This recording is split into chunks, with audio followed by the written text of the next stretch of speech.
ओम शांति। 16 अगस्त 2025। सभी भाई बहनों को श्री कृष्ण जन्माष्टमी की बहुत बहुत हार्दिक शुभकामनाएं। बाबा के महावाक्य। मीठे बच्चे, तुम्हारी एम ऑब्जेक्ट है वंडरफुल रंग बिरंगी दुनिया, स्वर्ग का मालिक बनना। तो सदा इसी खुशी में हर्षित रहो, मुरझाया हुआ नहीं।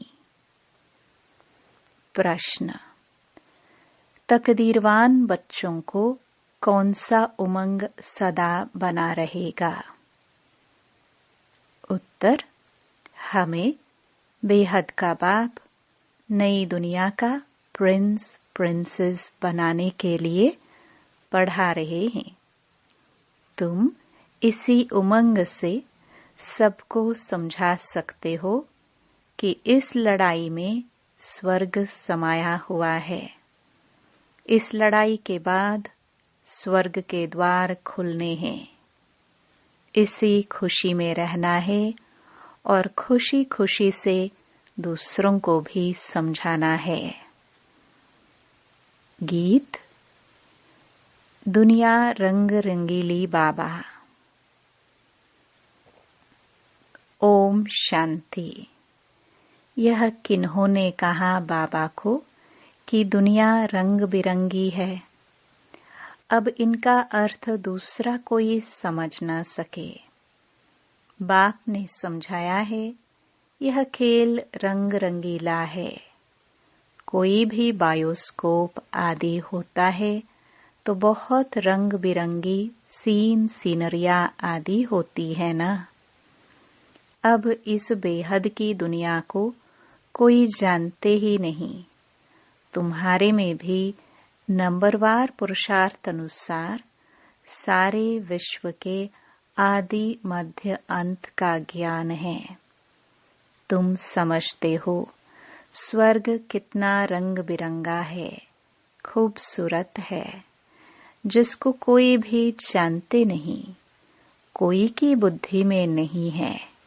वह है वंडरफुल रंग बिरंगी दुनिया। गाया जाता है वंडर ऑफ द वर्ल्ड। इसको सिर्फ तुम जानते हो। तुम ही वंडर ऑफ वर्ल्ड के लिए अपनी अपनी तकदीर अनुसार पुरुषार्थ कर रहे हो। एम ऑब्जेक्ट तो है, वह है वंडर ऑफ वर्ल्ड। बड़ी रंग बिरंगी दुनिया है जहां हीरे जवाहरातों के महल होते हैं। तुम एक सेकंड में वंडरफुल वैकुंठ में चले जाते हो, खेलते हो, रास विलास आदि करते हो। बरोबर वंडरफुल दुनिया है ना। यहाँ है माया का राज्य। यह भी कितना वंडरफुल है। मनुष्य क्या क्या करते रहते हैं। दुनिया में यह कोई भी नहीं समझते कि हम नाटक में खेल कर रहे हैं। नाटक अगर समझे तो नाटक के आदि मध्य अंत का भी ज्ञान हो। तुम बच्चे जानते हो बाप भी कितना साधारण है। माया बिल्कुल ही भुला देती है। नाक से पकड़ा, यह भुलाया। अभी अभी याद में है, बहुत हर्षित रहते हैं। ओहो, हम वंडर ऑफ वर्ल्ड स्वर्ग के मालिक बन रहे हैं। फिर भूल जाते हैं तो मुरझा पड़ते हैं। ऐसा मुरझा जाते हैं जो भील भी ऐसा मुरझाया हुआ न हो। जरा भी जैसे कि समझते ही नहीं कि हम स्वर्ग में जाने वाले हैं। हमको बेहद का बाप पढ़ा रहे हैं। जैसे एकदम मुर्दे बन जाते हैं। वह खुशी नशा नहीं रहता। अभी वंडर ऑफ वर्ल्ड की स्थापना हो रही है। वंडर ऑफ वर्ल्ड का श्री कृष्ण है प्रिंस, यह भी तुम जानते हो। श्री कृष्ण जन्म अष्टमी पर भी जो ज्ञान में होशियार हैं वह समझाते होंगे। Shri Krishna wonder of world का प्रिंस था। वह सतयुग फिर कहाँ गया? सतयुग से लेकर सीढ़ी कैसे उतरे? सतयुग से कलयुग कैसे हुआ?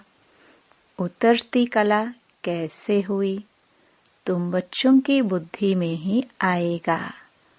उस खुशी से समझाना चाहिए। श्री कृष्ण आ रहे हैं। श्री कृष्ण का राज्य फिर स्थापन हो रहा है। यह सुनकर भारतवासियों को भी खुशी होनी चाहिए। परंतु यह उमंग उन्हों को आएगा जो तकदीरवान होंगे। दुनिया के मनुष्य तो रत्नों को भी पत्थर समझकर फेंक देंगे। यह अविनाशी ज्ञान रत्न है ना। इन ज्ञान रत्नों का सागर है बाप। इन रत्नों की बहुत वैल्यू है। यह ज्ञान रत्न धारण करने हैं। अभी तुम ज्ञान सागर से डायरेक्ट सुनते हो तो फिर और कुछ भी सुनने की दरकार ही नहीं। सतयुग में यह होते नहीं। न वहाँ LLB न सर्जन आदि बनना होता है। वहाँ यह नॉलेज ही नहीं। वहाँ तो तुम प्रारब्ध भोगते हो। तो जन्माष्टमी पर बच्चों को अच्छी रीति समझाना है। अनेक बार मुरली भी चली हुई है। बच्चों को विचार सागर मंथन करना है, तब ही पॉइंट्स निकलेंगी। भाषण करना है तो सवेरे उठकर लिखना चाहिए, फिर पढ़ना चाहिए। भूली हुई पॉइंट्स फिर ऐड करनी चाहिए। इससे धारणा अच्छी होगी। फिर भी लिखत मुआफिक सब नहीं बोल सकेंगे। कुछ न कुछ पॉइंट्स भूल जाएंगे। तो समझाना होता है श्री कृष्ण कौन है। यह तो वंडर ऑफ वर्ल्ड का मालिक था। भारत ही पैराडाइज था। उस पैराडाइज का मालिक श्री कृष्ण था। वह आपको संदेश सुनाते हैं कि श्री कृष्ण आ रहे हैं। राजयोग भगवान ने ही सिखाया है, अब भी सिखला रहे हैं। पवित्रता के लिए भी पुरुषार्थ करा रहे हैं। डबल सरताज देवता बनाने के लिए। यह सब बच्चों को स्मृति में आना चाहिए। जिनकी प्रैक्टिस होगी वह अच्छी रीति समझा सकेंगे। श्री कृष्ण के चित्र में भी लिखत बड़ी फर्स्ट क्लास है। इस लड़ाई के बाद स्वर्ग के द्वार खुलने हैं। इस लड़ाई में जैसे स्वर्ग समाया हुआ है। बच्चों को भी बहुत खुशी में रहना चाहिए। जन्माष्टमी पर मनुष्य कपड़े आदि नए पहनते हैं, लेकिन तुम जानते हो कि अभी हम यह पुराना शरीर छोड़ नया कंचन शरीर लेंगे। कंचन काया कहते हैं ना, अर्थात सोने की काया। आत्मा भी पवित्र, शरीर भी पवित्र। अभी कंचन नहीं है, नंबरवार बन रही है। कंचन बनेंगी ही याद की यात्रा से। बाबा जानते हैं, बहुत हैं जिनको याद करने का भी अकल नहीं है। याद की जब मेहनत करेंगे तब ही वाणी जौहरदार होगी। अभी वह ताकत कहाँ है? योग है नहीं। लक्ष्मी नारायण बनने की शक्ल भी चाहिए ना। पढ़ाई चाहिए। श्री कृष्ण जन्माष्टमी पर समझाना बहुत सहज है। श्री कृष्ण के लिए कहते हैं श्याम सुंदर। श्री कृष्ण को भी काला, नारायण को भी काला, राम को भी काला बनाया है। बाप खुद कहते हैं, मेरे बच्चे जो पहले ज्ञान चिता पर बैठ स्वर्ग के मालिक बने, फिर कहाँ चले गए? काम चिता पर बैठ नंबरवार गिरते चले आए। सृष्टि भी सतो प्रधान, सतो रजो तमो बनती है, तो मनुष्यों की अवस्था भी ऐसी होती है। काम चिता पर बैठ सब श्याम अर्थात काले बन गए हैं। अब मैं आया हूँ सुंदर बनाने। आत्मा को सुंदर बनाया जाता है। बाबा हर एक की चलन से समझ जाते हैं। मनसा वाचा कर्मणा कैसे चलते हैं, कर्म कैसे करते हैं, उससे पता पड़ जाता है। बच्चों की चलन तो बड़ी फर्स्ट क्लास होनी चाहिए। मुख से सदैव रतन निकलने चाहिए। श्री कृष्ण जयंती पर समझाने का बहुत अच्छा है। श्याम और सुंदर की टॉपिक हो। श्री कृष्ण को भी काला तो नारायण को फिर राधे को भी काला क्यों बनाते हैं? शिवलिंग भी काला पत्थर रखते हैं। अब वह कोई काला थोड़ी है। शिव है क्या और चीज क्या बनाते हैं? इन बातों को तुम बच्चे जानते हो। काला क्यों बनाते हैं तुम इस पर समझा सकेंगे। अब देखेंगे बच्चे क्या सर्विस करते हैं। बाप तो कहते हैं यह ज्ञान सब धर्म वालों के लिए है। उन्हों को भी कहना है। बाप कहते हैं मुझे याद करो तो तुम्हारे जन्म जन्मांतर के पाप कट जाएंगे। पवित्र बनना है। किसको भी तुम राखी बांध सकते हो। यूरोपियन को भी बांध सकते हो। कोई भी हो उनको कहना है। भगवानुवाच जरूर कोई तन से कहेंगे ना। कहते हैं मामेकम याद करो। देह के सब धर्म छोड़ अपने को आत्मा समझो। बाबा कितना समझाते हैं फिर भी नहीं समझते हैं, तो बाप समझ जाते हैं इनकी तकदीर में नहीं है। यह तो समझते होंगे शिव बाबा पढ़ाते हैं। रथ बिगर तो पढ़ा ना सके, इशारा देना ही बस है। कोई कोई बच्चों को समझाने की प्रैक्टिस अच्छी है। बाबा मम्मा के लिए तो समझते हो यह ऊंच पद पाने वाले हैं। मम्मा भी सर्विस करती थी ना। इन बातों को भी समझाना होता है। माया के भी अनेक प्रकार के रूप होते हैं।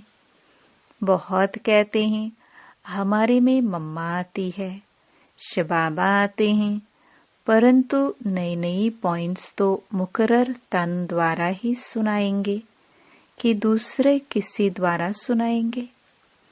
यह हो नहीं सकता। ऐसे तो बच्चियां भी बहुत प्रकार की पॉइंट्स अपनी भी सुनाती हैं। मैगजीन में कितनी बातें आती हैं। ऐसे नहीं कि मम्मा बाबा उनमें आते, वह लिखवाते हैं। नहीं, बाप तो यहाँ डायरेक्ट आते हैं। तब तो यहाँ सुनने के लिए आते हो। अगर मम्मा बाबा कोई में आते हैं तो फिर वहाँ ही बैठ उनसे पढ़े। नहीं, यहाँ आने की सबको कशिश होती है। दूर रहने वालों को और ही जास्ती कशिश होती है। तो बच्चे जन्माष्टमी पर भी बहुत सर्विस कर सकते हैं। श्री कृष्ण का जन्म कब हुआ यह भी किसको पता नहीं है। तुम्हारी अब झोली भर रही है तो खुशी रहनी चाहिए, परंतु बाबा देखते हैं खुशी कोई कोई में बिल्कुल है नहीं। श्रीमत पर न चलने का तो जैसे कसम उठा लेते हैं। सर्विसेबल बच्चों को तो जैसे सर्विस ही सर्विस सूझती रहेगी। समझते हैं बाबा की सर्विस नहीं की, किसको रास्ता नहीं बताया, तो गोया हम अंधे रहे। यह समझने की बात है ना। बैज में भी श्री कृष्ण का चित्र है, इस पर भी तुम समझा सकते हो।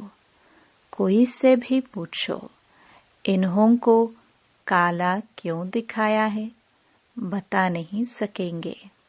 शास्त्रों में लिख दिया है राम की स्त्री चुराई गई, परंतु ऐसी कोई बात वहां होती नहीं।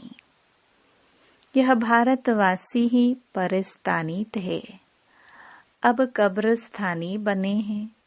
फिर ज्ञान चिता पर बैठ दैवी गुण धारण कर परिस्तानी बनते हैं। सर्विस तो बच्चों को करनी है, सबको पैगाम देना है। इसमें बड़ी समझ चाहिए, इतना नशा चाहिए। हमको भगवान पढ़ाते हैं, भगवान के साथ रहते हैं, भगवान के बच्चे भी हैं, तो फिर हम पढ़ते भी हैं। बोर्डिंग में रहते हैं तो फिर बाहर का संग नहीं लगेगा। यहाँ भी स्कूल है ना। क्रिश्चियन में फिर भी मैनर्स होते हैं। अभी तो बिल्कुल नो मैनर्स, तमो प्रधान पतित हैं। देवताओं के आगे जाकर माथा टेकते हैं। कितनी उनकी महिमा है। सतयुग में सभी के दैवी कैरेक्टर थे, अभी आसुरी कैरेक्टर हैं। ऐसे ऐसे तुम भाषण करो तो सुनकर बहुत खुश हो जाए। मुख छोटा बात बड़ी, यह श्री कृष्ण के लिए कहते हैं। अभी तुम कितनी बड़ी बातें सुनते हो, इतना बड़ा बनने के लिए। तुम राखी कोई को भी बांध सकते हो। यह बाप का पैगाम तो सबको देना है। यह लड़ाई स्वर्ग का द्वार खोलती है। अब पतित से पावन बनना है, बाप को याद करना है, देहधारी को नहीं याद करना है। एक ही बाप सर्व की सद्गति करते हैं। यह है ही आयरन एज्ड वर्ल्ड। तुम बच्चों की बुद्धि में भी नंबरवार पुरुषार्थ अनुसार धारणा होती है। स्कूल में भी स्कॉलरशिप लेने के लिए बहुत मेहनत करते हैं। यहाँ भी कितनी बड़ी स्कॉलरशिप है। सर्विस बहुत है। माताएं भी बहुत सर्विस कर सकती हैं। चित्र भी सब उठाओ। श्री कृष्ण का काला, नारायण का काला, रामचंद्र का भी काला चित्र उठाओ, शिव का भी काला। फिर बैठ समझाओ देवताओं को काला क्यों किया है। श्याम सुंदर। श्रीनाथ द्वारे जाओ तो बिल्कुल काला चित्र है। तो ऐसे ऐसे चित्र इकट्ठे करने चाहिए, अपना भी दिखाना चाहिए। श्याम सुंदर का अर्थ समझाकर कहो कि तुम भी अब राखी बांध काम चिता से उतर ज्ञान चिता पर बैठेंगे तो गोरा बन जाएंगे। यहाँ भी तुम सर्विस कर सकते हो। भाषण बहुत अच्छी रीति कर सकते हो कि इन्हों को काला क्यों किया है, शिवलिंग को भी काला क्यों किया है, सुंदर और श्याम क्यों कहते हैं। हम समझाए। इसमें कोई नाराज नहीं होगा। सर्विस तो बहुत सहज है। बाप तो समझाते रहते हैं, बच्चे अच्छे गुण धारण करो, कुल का नाम बाला करो।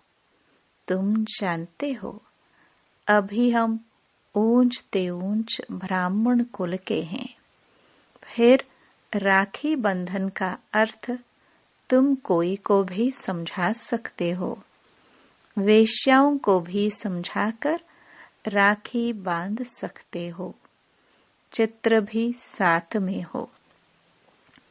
बाप कहते हैं, मामेकम याद करो। यह फरमान मानने से तुम गोरे बन जाएंगे। बहुत युक्तियां हैं, कोई भी नाराज नहीं होगा। कोई भी मनुष्य मात्र किसकी सद्गति कर नहीं सकते सिवाय एक के। भल राखी बंधन का दिन न हो, कभी भी राखी बांध सकते हो। यह तो अर्थ समझना है। राखी जब चाहे तब बांधी जा सकती है। तुम्हारा धंधा ही यह है। बोलो, बाप के साथ प्रतिज्ञा करो। बाप कहते हैं, मामेकम याद करो तो पवित्र बन जाएंगे। मस्जिद में भी जाकर तुम उनको समझा सकते हो, हम राखी बांधने के लिए आए हैं। यह बात तुमको भी समझने का हक है। बाप कहते हैं, मुझे याद करो तो पाप कट जाएंगे। पावन बन पावन दुनिया का मालिक बन जाएंगे। अभी तो पतित दुनिया है ना। गोल्डन एज थी जरूर, अब आयरन एज है। तुमको गोल्डन एज में खुदा के पास नहीं जाना है। ऐसे सुनाओ तो झट आकर चरणों पर पड़ेंगे। अच्छा, मीठे मीठे सिखिलदे बच्चों प्रति माता पिता बाप दादा का याद प्यार और गुड मॉर्निंग। रूहानी बाप की रूहानी बच्चों को नमस्ते। धारणा के लिए मुख्य सार। पहला, ज्ञान रत्नों के सागर से जो अविनाशी ज्ञान रत्न प्राप्त हो रहे हैं, उनकी वैल्यू रखनी है। विचार सागर मंथन कर स्वयं में ज्ञान रत्न धारण करने हैं। मुख से सदैव रतन निकालने हैं। दूसरा, याद की यात्रा में रहकर वाणी को जौहरदार बनाना है। याद से ही आत्मा कंचन बनेगी। इसलिए याद करने का अकल सीखना है। वरदान, मेरेपन के सूक्ष्म स्वरूप का भी त्याग करने वाले, सदा निर्भय बेफिक्र बादशाह भव। आज की दुनिया में धन भी है और भय भी है। जितना धन उतना ही भय में ही खाते, भय में ही सोते हैं। जहाँ मेरापन है वहाँ भय जरूर होगा। कोई सोना हिरण भी अगर मेरा है तो भय है। लेकिन यदि मेरा एक शबाबा है तो निर्भय बन जाएंगे। तो सूक्ष्म रूप से भी मेरे को चेक करके उसका त्याग करो तो निर्भय बेफिक्र बादशाह रहने का वरदान मिल जाएगा। स्लोगन, दूसरों के विचारों को सम्मान दो तो आपको सम्मान स्वतः प्राप्त होगा। अव्यक्त इशारे, सहज योगी बनना है तो परमात्म प्यार के अनुभवी बनो। एक तरफ बेहद का वैराग्य हो, दूसरी तरफ बाप के समान बाप के लव में लवलीन रहो। एक सेकंड और एक संकल्प भी इस लवलीन अवस्था से नीचे नहीं आओ। ऐसी लवलीन बच्चों का संगठन ही बाप को प्रत्यक्ष करेगा। आप निमित्त आत्माएं पवित्र प्रेम और अपनी प्राप्तियों द्वारा सभी को श्रेष्ठ पालना दो, योग्य बनाओ